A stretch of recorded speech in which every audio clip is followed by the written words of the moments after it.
अमावस्या और पूर्णिमा दो बहनों की कथा। एक राज्य में एक राजा और एक रानी रहते थे। उनकी 4 संतानें थीं, 2 लड़के और 2 लड़कियां। एक लड़की का नाम पूर्णिमा था और एक लड़की का नाम अमावस्या था।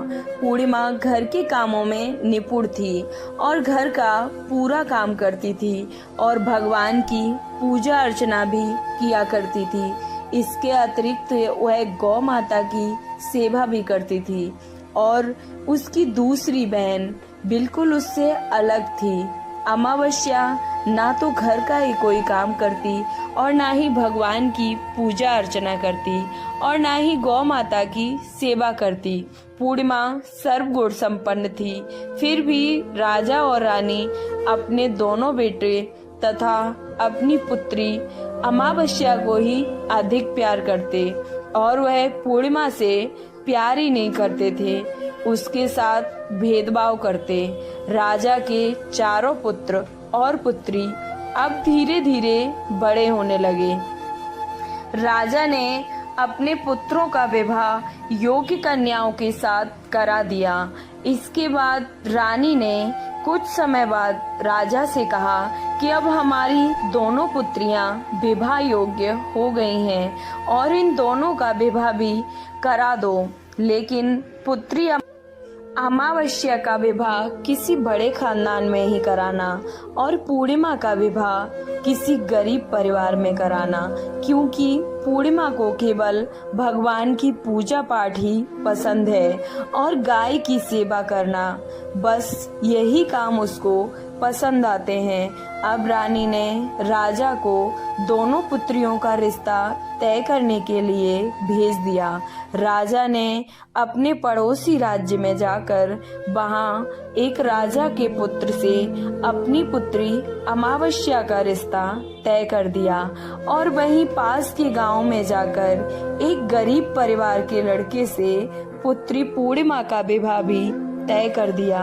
यह सारी बात जाकर राजा ने जब अपने राजमहल में अपनी रानी को बताई तो रानी यह सोचने लगी कि अब देखते हैं कि भगवान इसकी मदद कैसे करते हैं। यह बहुत ही पूजा पाठ करती है और भगवान में ही मग्न रहती है।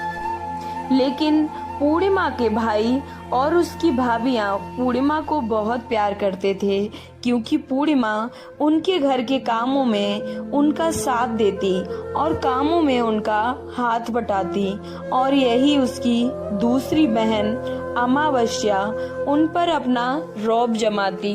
घर का कोई काम वह नहीं करती।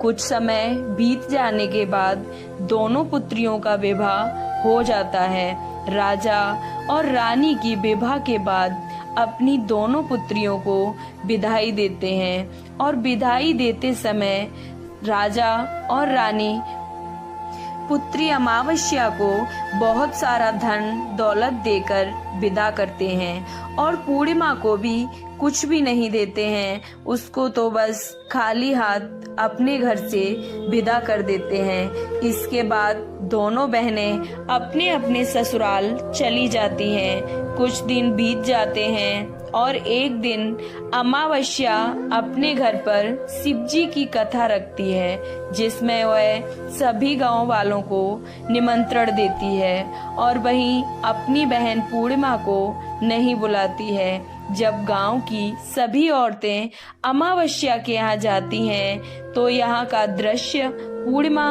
अपने घर के दरवाजे के बाहर बैठकर देखती रहती है। तब वहां से गुजर रही एक औरत पूर्णिमा से कहती है कि तुम्हारी बहन के यहाँ शिवजी की कथा रखी है, क्या तुम नहीं चलोगी? पूर्णिमा ने कहा, मुझे निमंत्रण नहीं आया है, मैं वहां नहीं जा सकती। सभी गांव की औरतों ने पूर्णिमा से कहा, बुलाया नहीं तो क्या हुआ, भगवान शिव की कथा है और भगवान शिव की कथा सुनने तो तुम जा ही सकती हो, तुम हमारे साथ चलो। गांव की सभी औरतों की बात मानकर पूर्णिमा भी उनके साथ भगवान शिव की कथा में अमावस्या के घर चली जाती है। जब अमावस्या की नजर पूर्णिमा पे पड़ती है तो वह कहती है, तुम यहाँ कैसे चली आई? मैंने तो तुम्हें बुलाया नहीं था। खैर कोई बात नहीं, अब तुम आ ही गई हो तो चुपचाप बैठी रहना। और यह कहते हुए अमावस्या में पूर्णिमा की गरीबी का मजाक भी उड़ाया। पूर्णिमा की आंखों से आंसू आ गए और वह रोते रोते मन ही मन पूर्णिमा भगवान शिव से विनती करती है कि हे भगवान, क्या पूजा पाठ करना गलत है? क्या गौ माता की सेवा करना गलत है? आखिर मेरी गलती क्या है? आप मुझ पर अपनी कृपा दृष्टि कब बनाएंगे? पूर्णिमा बार बार भगवान शिव से यही कहती रहती है। इतने में शिव कथा पूरी हो जाती है और अमावस्या भगवान का प्रसाद बांटने लगती है। वह सभी लोगों को प्रसाद देती है, लेकिन अपनी बहन पूर्णिमा को वहाँ वह प्रसाद नहीं देती है। पूर्णिमा बिना प्रसाद के ही अपने घर लौट आती है। रास्ते में वह यह सोचते हुए चलती है कि यदि बच्चे उससे कथा का प्रसाद मांगेंगे तो वह उन्हें क्या जवाब देगी। उसने सोचा था कि वह अपने मायके, अपने भाई और भाभी के यहाँ जाएगी और वहाँ जाते हुए बच्चों के लिए कुछ लेकर आएगी। ऐसा सोचते हुए वह अपने घर लौट आई। वापस लौटकर आ गई, लेकिन उसका मन अत्यंत ही चिंतित था। आने के बाद वह अपने पति और बच्चों से कहती है कि वह अब अपने मायके जा रही है। पति ने कहा, ठीक है। कुछ समय के बाद पूर्णिमा अपने मायके के लिए रवाना हो गई। चलते चलते रास्ते में एक चबूतरा आया जिस पर तुलसी का पौधा लगा था और उस चबूतरे पर एक बूढ़ी अम्मा बैठी हुई थी। वह कोई और नहीं बल्कि साक्षात तुलसी माँ थी। उस बूढ़ी माता ने पूर्णिमा से कहा, बिटिया तुम कौन हो और कहाँ जा रही हो? पूर्णिमा अपना परिचय देती है। परिचय देने के बाद बूढ़ी औरत ने पूर्णिमा से कहा कि यहाँ तुलसी का पौधा सूख रहा है, इसमें थोड़ा सा पानी डाल दो और इस चबूतरे की साफ सफाई कर दो, जिससे मुझे थोड़ी ठंडक मिलेगी। पूर्णिमा ने कहा कि ठीक है माँ, मैं तुलसी में पानी डाल देती हूँ और यहाँ की साफ सफाई भी कर देती हूँ। पूर्णिमा ने साफ सफाई करने के बाद बूढ़ी अम्मा को भी नहला दिया और बूढ़ी अम्मा की सेवा की, उनके पैर दबाए और बूढ़ी अम्मा से कहा कि माँ जी और बताइए, मैं आपकी क्या सेवा करूँ? कोई काम हो तो मुझे बता देना, मैं अवश्य कर दूंगी। बूढ़ी अम्मा ने कहा, कुछ नहीं, अब तुम जाओ और वापस आते समय मुझसे मिलते हुए जाना। पूर्णिमा ने कहा, ठीक है माँ जी, मैं जाती हूँ, वापस आते वक्त आपसे मिलते हुए जाऊंगी। कुछ समय आगे चलने के बाद एक शिव मंदिर आया। वहाँ पर एक बूढ़े बाबा मिले जो मंदिर के बाहर बैठे हुए थे। वह कोई और नहीं बल्कि साक्षात भोलेनाथ थे। उन्होंने पूर्णिमा से कहा, कहाँ जा रही हो बेटी तुम? तो पूर्णिमा ने कहा, मैं अपने मायके जा रही हूँ, और उसने अपना परिचय दिया। फिर उस बूढ़े बाबा ने पूर्णिमा से कहा, इस चबूतरे की और इस मंदिर की सफाई कर दो। तब पूर्णिमा ने मंदिर के चबूतरे की साफ सफाई कर दी और वहाँ पर पूजा अर्चना भी की। और साफ सफाई पूजा अर्चना करने के बाद उन्होंने बूढ़े बाबा को भी नहला दिया और उनसे कहा कि बाबा और कोई काम हो तो मुझे बताइए।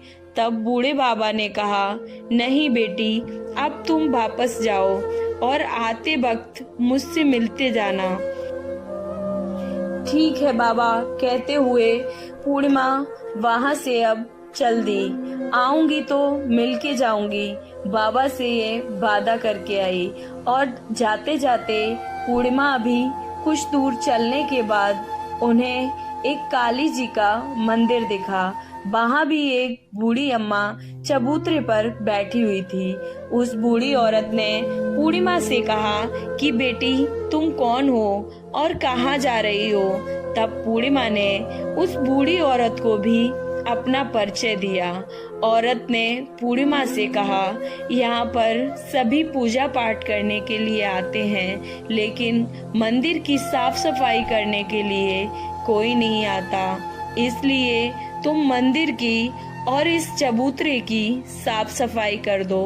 तो पूर्णिमा ने कहा, ठीक है माताजी। और पूर्णिमा मंदिर की और चबूतरे की साफ सफाई कर देती है और पूजा पाठ भी उस मंदिर में कर देती है और माता जी का श्रृंगार भी कर देती है और उस बूढ़ी अम्मा को भी नहला देती है और बूढ़ी अम्मा के पैर दबाती है और कहती है कि सभी काम हो गया है माँ जी, और कोई काम हो तो बताइए। बूढ़ी अम्मा कहती हैं कि नहीं बेटी, अब तुम जाओ, लेकिन वापस आते वक्त मुझसे मिलते हुए जाना। पूर्णिमा कहती है, ठीक है माँ जी, और वह आगे चली जाती है। आगे चलते चलते एक नदी आती है। वहाँ पर भी एक बूढ़ी अम्मा बैठी रहती है और वह कहती हैं कि बेटी तुम कौन हो और कहाँ से आई हो। पूर्णिमा अपना परिचय देती है। बूढ़ी औरत पूर्णिमा से कहती है, नदी पर स्नान करने तो यहाँ पर सभी आते हैं, लेकिन यहाँ की साफ सफाई कोई नहीं करता, इसलिए तुम इस किनारे पर साफ सफाई कर दो। तो पूर्णिमा कहती है, ठीक है माँ जी, और वहाँ की साफ सफाई वह कर देती है और बूढ़ी अम्मा के पैर दबाती है और कहती है, माँ जी आपको और कोई काम हो तो बताइए। बूढ़ी औरत कहती है कि कुछ नहीं बेटी, अब तुम जाओ, लेकिन वापस आते वक्त मुझसे मिलते हुए जाना। वह नाव में बैठकर नदी के दूसरे किनारे पर पहुंच जाती है और वहां अपने मायके के घर पहुंच जाती है। वहां पर पूर्णिमा के भाई और भाभी उसे देखकर बहुत खुश हो जाते हैं और वे पूर्णिमा की बहुत ही खातिरदारी करते हैं और उसने बहुत सारी बातें करते हैं और कहते हैं कि बच्चों को भी साथ में लेकर आती तो बहुत अच्छा होता। अब कुछ समय के बाद पूर्णिमा ने वापस अपने ससुराल जाने को कहा तो उसकी भाभी ने उसके लिए एक साड़ी दी और बच्चों के लिए खाने पीने और कपड़े उसने ये सारी चीजें भी रख दी। कहा कि तुम बहुत दिनों के बाद आती हो, और पूर्णिमा को भी भाभी ने यह थैला दे दिया और कहा कि जाओ और जल्दी से फिर वापस आना और अपने बच्चों को भी साथ लेके आना। अब पूर्णिमा वहां से अपने ससुराल के लिए रवाना हुई। उसकी नदी के किनारे पहुंची और नाव में बैठकर दूसरे किनारे पर उतर गई। उतरने के बाद वहां उसने देखा कि वही बूढ़ी अम्मा जो कि साक्षात गंगा मैया थी, उसी बूढ़ी अम्मा ने पूर्णिमा को एक थैला दिया और कहा कि इस थैले को तुम अपने घर ले जाकर ही खोलना। अब पूर्णिमा के पास बहुत थैले हो गए थे। उन्हें लेकर पूर्णिमा वहां से रवाना हुई। आगे कुछ दूर चलने पर काली माँ का मंदिर आया। वहां पर काली माँ बूढ़ी औरत के रूप में विराजमान थी। उसने कहा, आ गई बेटी पूर्णिमा। पूर्णिमा ने कहा, हाँ माँ जी मैं आ गई। तो काली माँ ने उसे एक थैला दिया और कहा, तुम यह थैला अपने घर जाकर ही खोलना। अब पूर्णिमा के पास 3 थैले हो गए थे और तीनों थैले लेकर पूर्णिमा अब आगे बढ़ी। कुछ दूर जाने पर शिव जी का मंदिर आया और वहाँ बूढ़े बाबा के रूप में स्वयं शिव जी विराजमान थे। बूढ़े बाबा ने कहा, पूर्णिमा तुम वापस आ गई? तो पूर्णिमा ने कहा, हाँ मैं वापस आ गई। बूढ़े बाबा ने भी पूर्णिमा को अब एक थैला दिया और कहा कि यह थैला तुम घर जाकर ही खोलना। पूर्णिमा ने ठीक है कहा। अब पूर्णिमा के पास 4 थैले हो गए थे। अब पूर्णिमा 4 थैले कैसे ले जाती? उसने एक पुरानी साड़ी निकाली और उन सभी थैलों का एक गट्ठर बना लिया और सर पर रखकर वहां से रवाना हो गई। कुछ दूर जाने के बाद उसे तुलसी माँ बूढ़ी औरत के रूप में मिलती हैं और कहती हैं, पूर्णिमा तुम आ गई? हाँ माँ जी, मैं आ गई। वह बूढ़ी औरत भी उसे एक थैला देती है और कहती है कि ये थैला तू अपने घर जाकर ही खोलना। पूर्णिमा कहती है, ठीक है माँ जी। अब पूर्णिमा के पास 5 थैले हो गए थे। पूर्णिमा वहां से रवाना हुई तो वापस अपने घर पहुंची। पूर्णिमा ने थैले को नीचे रखा और सबसे पहले अपने मायके वाला थैला खोला और देखने लगी। उसमें बच्चों के लिए अच्छे अच्छे कपड़े और खाने पीने की चीजें थी और उसने कुछ गहने भी थे। पूर्णिमा ने कपड़े अपने बच्चों को दे दिए और खाने पीने की चीजें भी बच्चों में दे दी। अब बच्चे भी यह सब पाकर बहुत ही खुश थे। अब पूर्णिमा ने अपना दूसरा थैला खोला जो उसे गंगा मैया ने दिया था।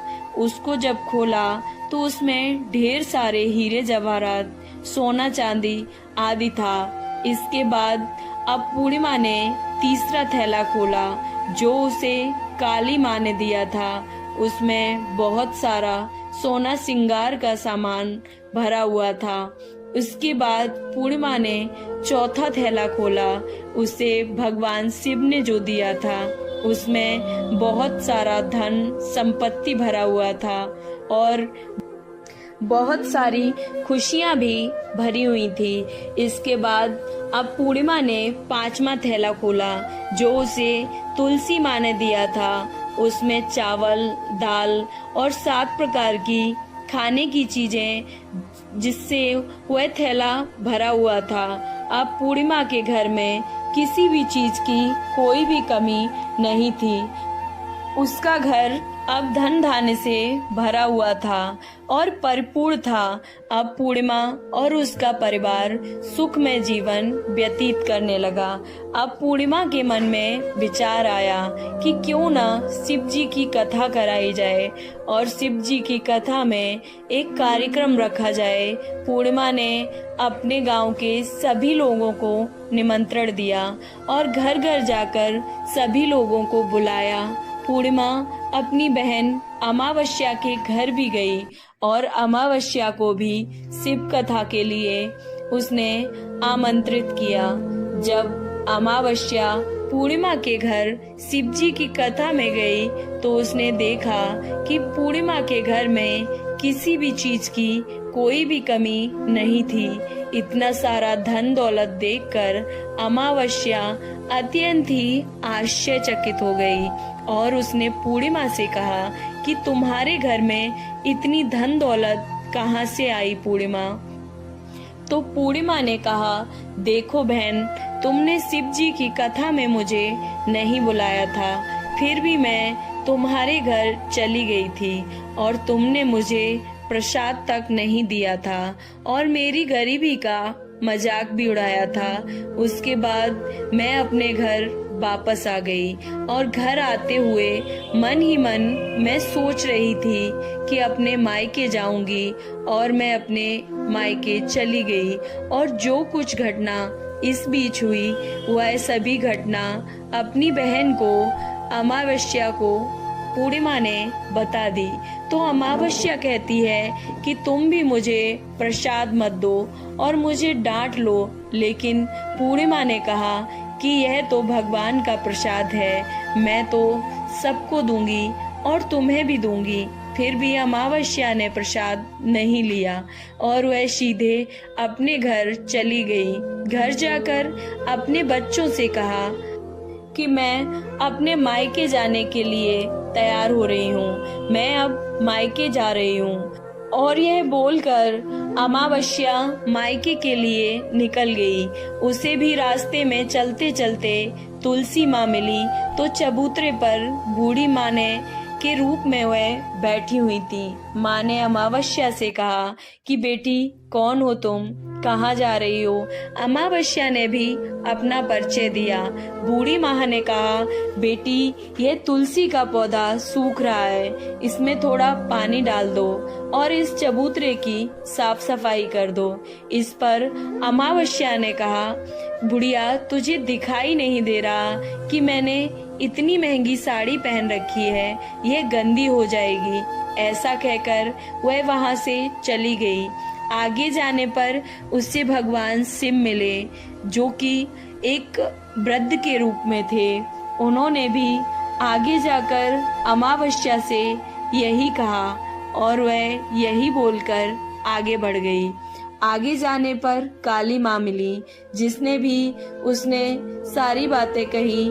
आगे जाने पर उसे गंगा मैया मिली और उसने गंगा माँ से भी यही कहा। अब अमावस्या नाव में बैठकर जाने लगी तो उसे नाव में फूलों की जगह कांटे भरे हुए मिले जो उसके पैरों में चुभ रहे थे। किनारे पर वह उतर गई, वहां से अपने मायके चली गई। जब वहां उसकी भाभियों ने तथा भाइयों ने उसे देखा तो मन ही मन कहने लगी काम की न काज की, 2.5 मन अनाज की, अब आ ही गई हो तो ठीक है। पूर्णिमा तो हमारे कामों में हाथ बटाती थी, यह कोई काम तो करेगी नहीं। अब उन्होंने खाना बनाया और खा पीकर सभी सो गए। अमावस्या जब सुबह उठी और अपनी भाभियों से कहा कि मैं अपने ससुराल अब जा रही हूँ। उन्होंने कहा ठीक है जाओ। अमावस्या बोली पूर्णिमा को तो तुमने एक थैला दिया था और मुझे कुछ नहीं दोगे क्या? भाई और भाभी ने कहा कि तुम घर जाओ, थैले तुम्हारे घर पहुंच जाएंगे। फिर अमावस्या वहां से निकल गई और नदी के किनारे पहुंची तो वहां बूढ़ी औरत के रूप में गंगा मैया मिली और उन्होंने भी अमावस्या को कुछ नहीं दिया। तो अमावस्या ने कहा पूर्णिमा को तो एक थैला दिया था और मुझे आप कुछ नहीं दोगी क्या बूढ़ी अम्मा? तो बूढ़ी अम्मा ने कहा कि बेटी तुम घर जाओ, थैले तुम्हारे घर पहुंच जाएंगे। इसके बाद आगे जाने पर उसे काली मैया मिली और उन्होंने भी अमावस्या को यही कहा। वह आगे चलने लगी। आगे जाने के बाद शिव भगवान मिले जिन्होंने भी अमावस्या से यही कहा। बाद में आगे जाने पर उसे तुलसी माँ मिली और तुलसी माँ ने भी अमावस्या से यही कहा कि बेटी तुम घर जाओ, थैले तुम्हारे घर पहुंच जाएंगे। अमावस्या अपने घर गई। आंगन में देखा तो वहां पर 5 थैले पड़े हुए थे। अमावस्या ने मन ही मन सोचा कि अब तो हमारे पास भी बहुत सारा धन और दौलत हो जाएगी। जल्दी जल्दी उसने सभी थैलों को खोला तो किसी में मिट्टी थी तो किसी में कंकड़ थे और यह सब देखकर अमावस्या को सब कुछ समझ आ रहा था और वह अपने बारे में सोच रही थी कि मैंने इसीलिए पत्थर है तो किसी में कंकड़ है तो किसी में कोयला है। उससे उसके मायके से भी कुछ नहीं मिल रहा था, इन थैलों में भी कुछ नहीं था। अमावस्या दौड़ती हुई अब पूर्णिमा के घर जाती है और कहती है तुम्हें इतना सब कुछ मिला और मुझे क्यों कुछ नहीं मिला? तो अब पूर्णिमा कहती है कि मैं जब भी मायके जाती हूँ तो भाभियों के साथ उनके काम में हाथ बटाती हूँ, लेकिन तुम ऐसा नहीं करती हो, उल्टा उनकी इज्जत भी नहीं करती, इसलिए वह तुम्हें भला क्या देंगी। इसके बाद तुमने गंगा मैया को ठुकराया, काली माँ को भी ठुकराया, भगवान शिव को भी तुमने ठुकरा दिया। अमावस्या कहती है कि बहन तुम मुझे माफ कर दो। मैंने तुम पर हमेशा ही अत्याचार किया है। मुझे कुछ नहीं मिला तो कोई बात नहीं, अब मैं भी भगवान की भक्ति करूंगी और सब कुछ प्राप्त कर लूंगी। मुझे इन सब चीजों का रहस्य बताओ। तो पूर्णिमा ने कहा कि तुम 3 सूत्र का ज्ञान ले लो और उसकी कथा, पहले सूत्र में दया मांगना और दूसरे सूत्र में कथा मांगना और तीसरे सूत्र में 108 बार ओम नमः शिवाय का जाप करना। बहन, भगवान ने ये सूत्र दिए हैं, इनको अपने हृदय में बसा लेना और सच्चे मन से भगवान का पूजा पाठ करना। भगवान तुझे भी सब कुछ देंगे और तुम्हारे पास भी वह सब कुछ होगा। इसके बाद अमावस्या अपने घर आ गई और भगवान की पूजा पाठ करने लगी। शिव ने उसे माफ कर दिया और गौ माता ने भी उसको माफ कर दिया। ये कथा आपको अच्छी लगी तो वीडियो को लाइक, चैनल को सब्सक्राइब